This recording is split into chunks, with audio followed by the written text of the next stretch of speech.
Sunday we're going to talk about the events of Easter and everything that we go through in celebrating our Lord's resurrection. It's going to be a great day as we celebrate all the things of Resurrection Sunday, and it's going to be an exciting time to be together. But with this being our last time together before we celebrate Easter, I want us to remember tonight the parts of the suffering. You know, we think so much of the victory of the Easter. Sometimes we lose a little bit of what happened in those events leading up to that resurrection, what Jesus went through in those days and hours leading up to his death. And that's what I want to talk to you about for a few minutes tonight. I just want us to look at these events in a timeline and understand exactly what Jesus was going through as these hours led up to his death. And our scripture passage tonight will be Luke chapter 23. If you have your Bibles with you, or if you want to follow on your phone, and we'll look at chapter 23 as we look at Luke's account of the crucifixion. Luke chapter 23.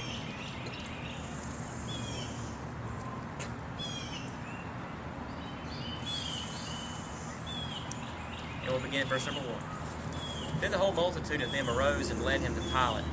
And they began to accuse him, saying, "We found this fellow perverting the nation, and forbidding to pay taxes to Caesar, saying that he himself is Christ the King." Then Pilate asked him, saying, "Are you the king of the Jews?" He answered him and said, "It is as you say." So Pilate said to the chief priests and the crowd, "I find no fault in this man." But there were the more fierce, saying, "He stirs up the people, teaching throughout all Judea, beginning from Galilee to this place." When Pilate heard of Galilee, he asked if the man were a Galilean. And as soon as he knew that he belonged to Herod's jurisdiction, he sent him to Herod, who was also in Jerusalem at that time. Now when Herod saw Jesus, he was exceedingly glad, for he had desired for a long time to see him, because he had heard many things about him, and he had hoped to see some miracle done by him. Then he questioned him with many words, but he answered him nothing. And the chief priests and scribes stood and vehemently accused him. Then Herod, with his men of war, treated him with contempt and mocked him, arrayed him in a gorgeous robe, and sent him back to Pilate. That very day Pilate and Herod became friends with each other, for previously they had been in enmity with each other. Then Pilate, when he had called together the chief priests, the rulers, and the people, said to them, "You have brought this man to me as one who misleads the people. And indeed, having examined him in your presence, I find no fault in this man concerning those things of which you accuse him. No, neither did Herod, for I sent you back to him. And indeed, nothing deserving of death has been done by him. I will therefore chastise him and release him. For it was necessary for him to release one of them at the feast." And they all cried out at once, saying, "Away with this man, and release to us Barabbas, who had been thrown into prison for a certain rebellion made in the city, and for murder." Pilate, therefore, wishing to release Jesus, again called out to them, but they shouted, saying, "Crucify him, crucify him." Then he said to them the third time, "Why, what evil has he done? I find no reason for death in him. I will therefore chastise him and let him go." But they were insistent, demanding with loud voices that he should be crucified. And the voices of these men and of the chief priests prevailed. So Pilate gave sentence that it should be as they requested. And he released to them the one that they had requested, who for rebellion and murder had been thrown into prison. But he delivered Jesus to their will. Now as they led him away, they laid hold of a certain man, Simon a Cyrenian, who was coming from the country, and on him they laid the cross, that he might bear it after Jesus. And a great multitude of the people followed him, and women who also mourned and lamented him. But Jesus, turning to them, said, "Daughters of Jerusalem, do not weep for me, but weep for yourselves and for your children. For indeed the days are coming in which they will say, 'Blessed are the barren wombs that never bore, and breasts which never nursed.' Then they will begin to say to the mountains, 'Fall on us,' and to the hills, 'Cover us.' For if they do these things in the greenwood, what will be done in the dry?" There were also two other criminals led with him to be put to death. And when they had come to the place called Calvary, there they crucified him and the criminals, one on the right hand and the other on the left. Then Jesus said, "Father, forgive them, for they know not what they do." And they divided his garments and cast lots. And the people stood looking on, but even the rulers were with them sneered, saying, "He saved others, let him save himself, if he is the Christ, the chosen of God." The soldiers also mocked him, coming and offering him sour wine, and saying, If you are the king of the Jews, save yourself. And an inscription also was written over him in letters of Greek, Latin, and Hebrew. This is the king of the Jews. And one of the criminals who were hanged blasphemed him, saying, If you are the Christ, save yourself and us. But the other answering rebuked him, saying, Do you not even fear God, seeing you are under the same condemnation? And we indeed justly, for we receive the due reward of our deeds. But this man has done nothing wrong. Then he said to Jesus, Lord, remember me when you come into your kingdom. And Jesus said to him, Assuredly I say to you, today you will be with me in paradise. Now it was about the 6th hour, and there was darkness over all the earth until the 9th hour. The sun was darkened, and the veil of the temple was torn in two. And when Jesus had cried out with a loud voice, he said, Father, into your hands I commit my spirit. Having said this, he breathed his last. So when the centurion saw what had happened, he glorified God, saying, Certainly this was a righteous man. And the whole crowd who came together at that sight, seeing what had been done, beat their breasts in return. But all his acquaintances and the women who followed him from Galilee stood at a distance watching these things. Now behold, there was a man named Joseph, a council member, a good and just man. He had not consented to their decision indeed. He was of Arimathea, a city of the Jews, who himself was also waiting for the kingdom of God. This man went to Pilate and asked for the body of Jesus. Then he took it down, wrapped it in linen, and laid it in a tomb that was hewn out of a rock, where no man had ever lain before. That day was the preparation, and the Sabbath drew near. And the women who had come with him from Galilee followed after, and they observed the tomb and how his body was laid. Then they returned and prepared spices and fragrant oils, and they rested on the Sabbath, according to the commandment. As we celebrated together Palm Sunday morning, we talked about the events of those events as Jesus entered the city for the first time, that triumphant time where he came into the city and people praised him and honored him for who he was as the coming Messiah. And now we fast forward a little bit through the week as his ministries come to an end. We now find it's Thursday, and Jesus is preparing to eat that Last Supper with his disciples. It's Passover week in Jerusalem, and they're celebrating the Passover. And Jesus gathers his disciples for this Last Supper, and he sends 2 of his own out to go find a place where they can have the supper together. And they find a man at a well, and he leads them to his house. He has an upper room, and they let him use their upper room, and he prepare it, and there Jesus goes with his disciples. And this is significant because it's the last time Jesus will ever sit with all 12 of his disciples in a room together. And he gathers with these men, and they take the bread and the wine, and he blesses them, and they take it, and he washes their feet, and he tells them, one of you will betray me shortly. And they begin to say, Lord, is it I? Is it me? And Jesus said, it's to one of you who I give the sop to. He takes the bread that they roll together, they dip it in the sop, and he hands it to Judas. And he looks at Judas and he says, Judas, what you're going to go do it quick. And Judas leaves because Judas has already talked to the chief priest, and he's agreed to give Jesus over for 30 pieces of silver. And as Jesus sits there, when Judas leaves, he begins what we call the upper room discourse with his disciples. He sits there and he tells them these things about as he's beginning to prepare to go and give up his life. And they're upset, they're hurting, they love him, they're sorrowful. And he offers them a word of comfort. We know those words. Let your heart not be troubled. You believe in God, believe also in me. In my Father's house are many mansions. I also told you. Go prepare a place for you. If I go prepare a place for you, I'll come back and receive you into myself. But he also told them about the coming of the Comforter, the Holy Spirit. Now the Holy Spirit would come and be that part of God that would dwell within their hearts and sustain them in those days ahead. The Bible says they sang a hymn and they prepared to go out. And Jesus says, you all abandon me at this point. You leave me alone. Peter said, not me. I'll never leave you. I will never abandon you. Jesus said, you will tonight. But by the time the cock crows, you'll deny me 3 times. And they all go their own separate ways. Peter, James, and John followed Jesus at first. They followed him to the Mount of Olives, with these beautiful olive groves that you can still see today. And there in the Garden of Gethsemane, Jesus leaves Peter, James, and John to the side. He goes deeper into the garden. He kneels down and begins to pray to his Father. Father, if there's any other way, this cup can pass me by. If there's any other way man can be saved, any other way man can be redeemed. But if it's not your will be done. Not my will, your will. And he goes back and finds the disciples sleeping. He says, can you not stay awake just a minute and pray with me while I'm going through these things?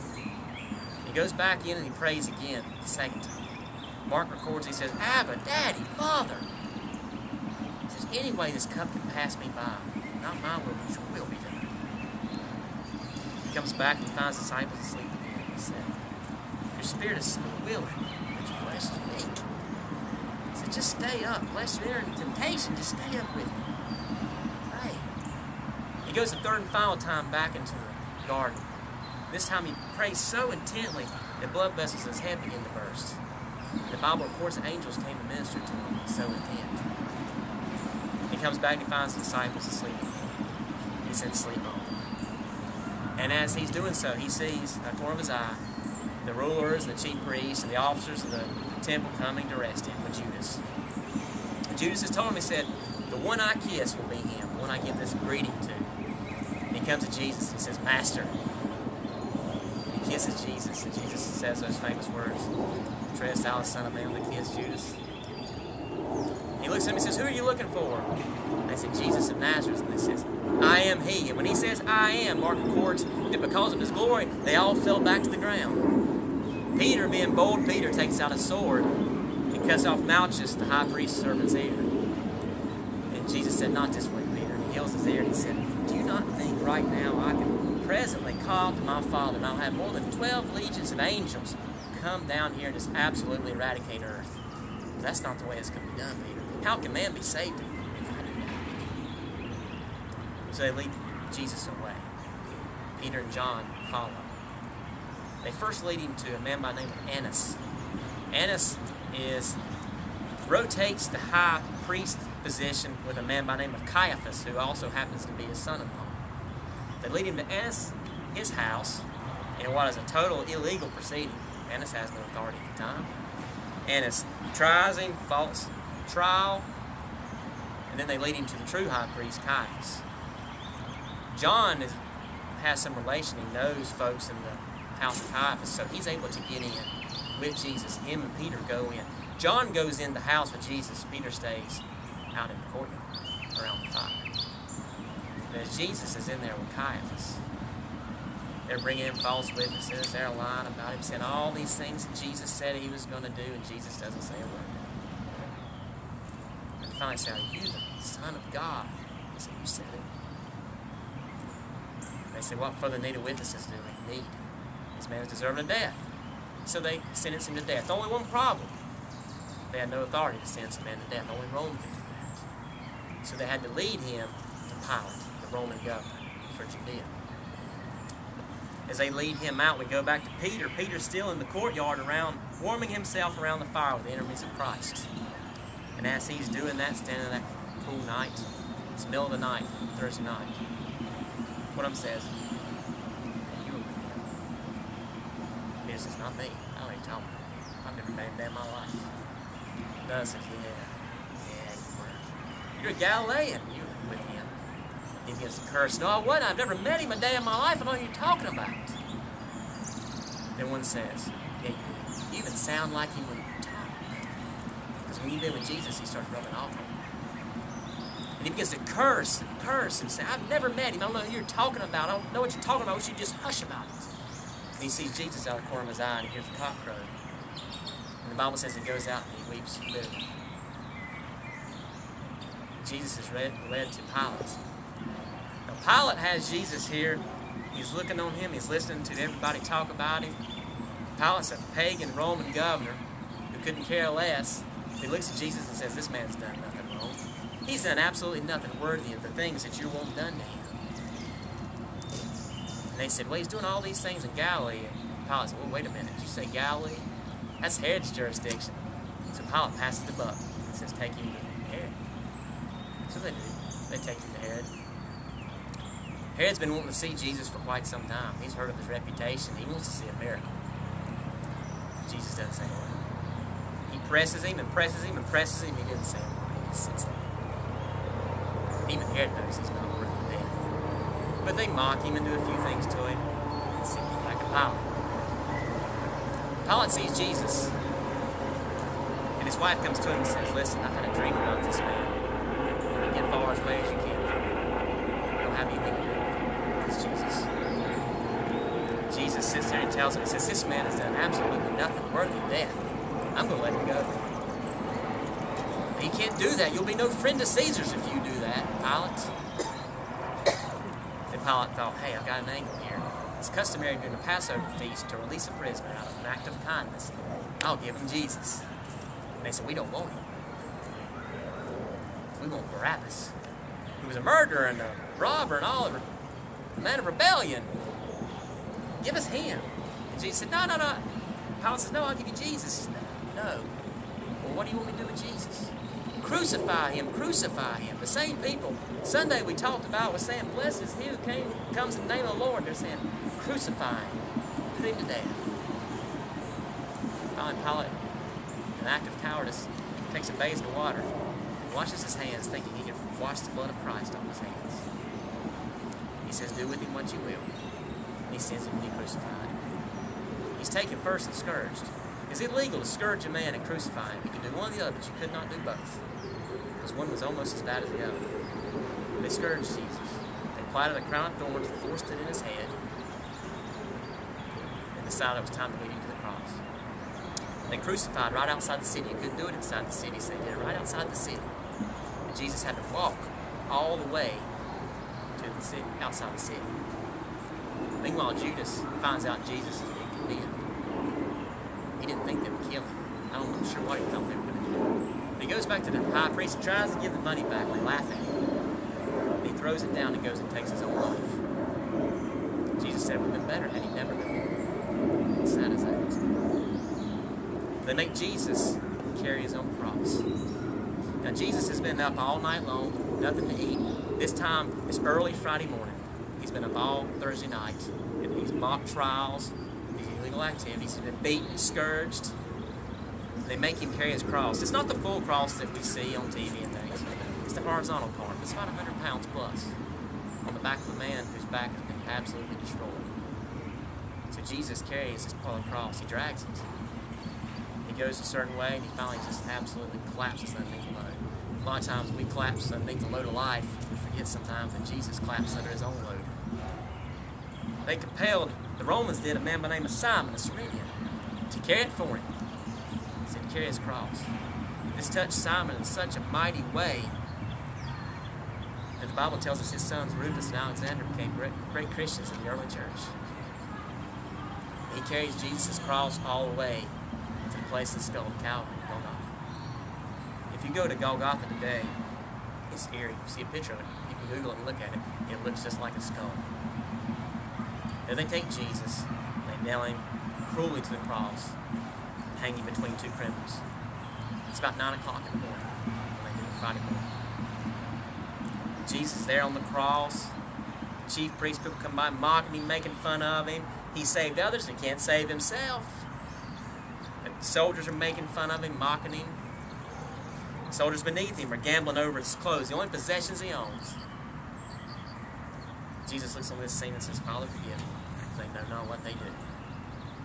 They put a sign on top of his cross that said, in Hebrew, Greek, and Latin, so everybody could understand it, this is the King of the Jews. The chief priest said, take that off then right. He said he was the King of the Jews. Pilate said, what I've written, I've written. There Jesus hangs on the cross. By noon, by 12 o'clock, a darkness descends over that area. That kind of darkness that you can feel. It's so dark. So you can tell something is happening. And as Jesus is there hanging on the cross, he's hanging between these two criminals. One of them is blaspheming him, making fun of him, mocking him. And the other looks across and says, how can you do that? Since you're the same condemnation he is, we're all going to die. We deserve it. We're criminals. He's done nothing. He looks at Jesus and says, Lord, remember me when you come in your kingdom. Jesus says, most assuredly, verily, verily, I say to you, today you will be with me in paradise. You and I together will be in paradise. When this day comes to an end, we close our eyes in death. Jesus looks down and he sees his mother, anguished below him, and old John, John the beloved, the only disciple who stayed the entire time. He looks at John and he says, son, behold your mother. He says, woman, behold your son. John takes Mary into his care for the rest of her life. It's about 3 o'clock. Jesus hangs on the cross. The way the sin that he bore, not his sin, my sin, your sin, the world's sin, becomes so heavy that God the Father turned away. No one could look upon his own son. There Jesus said, Eli, Eli, lama sabachthani. My God, why hast thou forsaken me? He quoted Psalms 22, that great messianic psalm. At 3 o'clock, Jesus looks up to the Father and says, it's finished. I've done everything you wanted me to do. He says, in your hands I commend my spirit. And he closed his eyes at death. The Bible says that as this event happened, that the earth began to quake and the rocks began to rend, and that saints even began to come out of their graves and walk across the streets. The veil in the temple, that veil that separated the Holy of Holies from the common area, where you could not see into where God dwelled, ripped in twain, top to bottom, and revealing for the first time what people had never seen where God himself was. You no longer had to go to a priest anymore to go to God. You could straight to him yourself. So much so, this event, the centurion, a Roman, stood there and he looked at this and he said, surely, this was the Son of God. They pierced his side with a spear to make sure he was dead. Blood and water came forth. A man by the name of Joseph of Arimathea, who was a member of the Sanhedrin, member of the Jewish council, but he had not consented to the things that happened. He was a secret follower of Jesus. He went to Pilate boldly. That was a bold move on his part. They said, he's dead, and I'd like to have his body. Pilate couldn't believe he was dead. It usually takes a man a good day to die on a cross. Pilate said, take him. So Joseph goes and he brings a man with him, a man by the name of Nicodemus, a Pharisee of all things, but a secret follower of Jesus. The one that Jesus came to that night. Remember that night?